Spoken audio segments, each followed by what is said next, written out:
नमस्कार मित्रांनो, मी तुमचा मित्र सचिन. तुम्हाला माहीत आहे का, की मतदानाचा अधिकार आपल्याला नेमकं कुठं आहे? खरं म्हणजे मतदानाचा अधिकार हा आपला भारतीय संविधानात मूलभूत हक्क नाही, तर तो एक संविधानिक कायदेशीर हक्क आहे. भारतीय संविधानाच्या भाग 15 मध्ये कलम क्रमांक 324 ते 329 मध्ये निवडणुकांसंदर्भात तरतूद आहे. तर त्याच्यातला कलम 326 असं म्हणतं, की लोकसभा व राज्याच्या विधानसभा यांच्या निवडणुका प्रौढ मताधिकाराच्या आधारे करण्यात येतील किंवा आधारे होतील. खरं म्हणजे आता महाराष्ट्रात स्थानिक स्वराज्य संस्थांच्या निवडणुका आहेत. याच्यात शहरी भाग असला, ग्रामीण भाग असला तरीसुद्धा ज्या संविधानिक तरतुदीनुसार आपल्याला मतदानाचा अधिकार मिळालेला आहे. खरं म्हणजे भारतीय नागरिकालाच हे माहीत नाही की आपण जो मतदान करतो दर 5 वर्षांनी निवडणुका होतात, हा आपला मूलभूत हक्क आहे का कायदेशीर हक्क आहे? खरं म्हणजे भारतीय संविधानाच्या मूलभूत अधिकारांमध्ये त्याची तो मूलभूत अधिकार नाही, तर तो आपल्याला कायद्याने संविधानाने मिळालेला अधिकार आहे. हे पहिले आपण समजून घ्या. तर माझी तुम्हाला एक भारतीय नागरिक म्हणून आणि एक सुज्ञ मतदार म्हणून नम्र विनंती आहे की येणाऱ्या स्थानिक स्वराज्य संस्थांच्या निवडणुकीत कोणत्याही आमिषाला बळी न पडता तुम्ही कुठल्याही पक्षाच्या, राजकीय पक्षाच्या विचारधारेचे असाल, तुम्ही कुठल्याही व्यक्तिगटाच्या विचारधारेचे असाल, मी म्हणत नाही, मी सांगत नाही की तुम्ही त्याला कोणाला मतदान करा, तुम्ही कोणालाही करा, पण ज्याला करणार आहे त्याच्याकडून कुठल्याही प्रकारे आमिषाला बळी पडू नका. काही लोक आपलं मत विकतात. मी चांगल्या चांगल्या लोकांना पाहिलेलं आहे, त्यांचं सगळं व्यवस्थित असून, उच्च शिक्षित असून सुद्धा ते मतदानसारख्या गोष्टीसाठी काही आमिषाला बळी पडतात आणि आपले पुढचे भविष्य हे खूप धोक्यात टाकतात. खरं म्हणजे मतदान हा नुसता अधिकार नाही, तर आपली जबाबदारी आहे.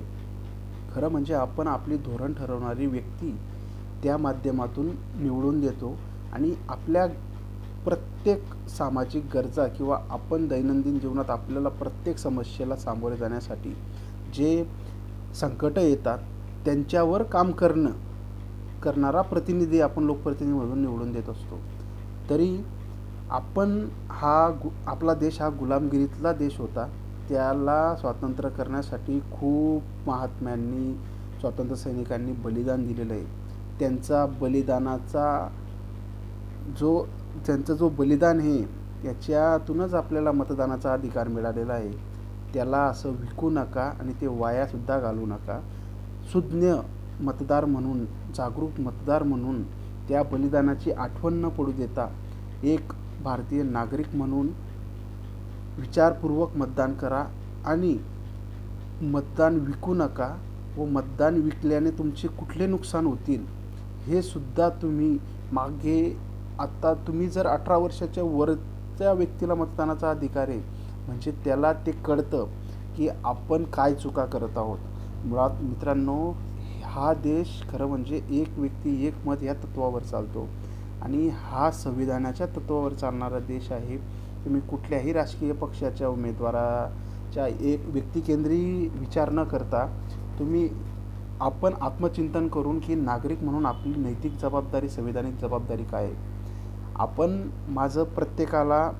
माझं या व्हिडिओच्या माध्यमातून प्रत्येक व्यक्ती सुधरेलच असा उद्देश नाही, पण कोणीतरी एकानेही असा विचार केला की ज्या गोष्टी आपल्याला दानाची भूमिका आहे की ती न विकता आपण आपली पॉलिसी मेकर्स कसे चांगल्या पद्धतीत निवडू शकतो आणि आपले धोरण ठरवणार आहे.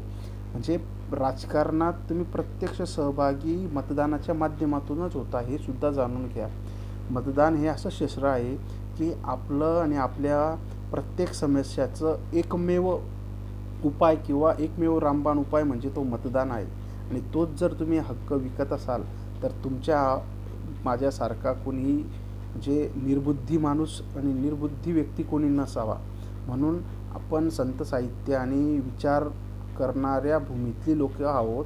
म्हणून मतदान विकू नका, आपलं भविष्य विकू नका. उद्या उठून कोरोनासारखी परिस्थिती आली तर तुम्हाला कुठलाही राजकीय व्यक्ती ज्याला सामाजिक काही तत्त्वांचं घेणं देणं नाही असा मदत करणार नाही. जो व्यक्ती तुम्हाला तुमच्या गरजा, तुमच्या सामाजिक किंवा प्रत्येक वैद्यकीय क्षेत्रातल्या असो, रस्त्यांच्या बाबतीत असो, कुठलेही स्थानिक प्रश्न असो, यांच्या बाबतीत काम करणाऱ्या उमेदवारालाच मतदान करा.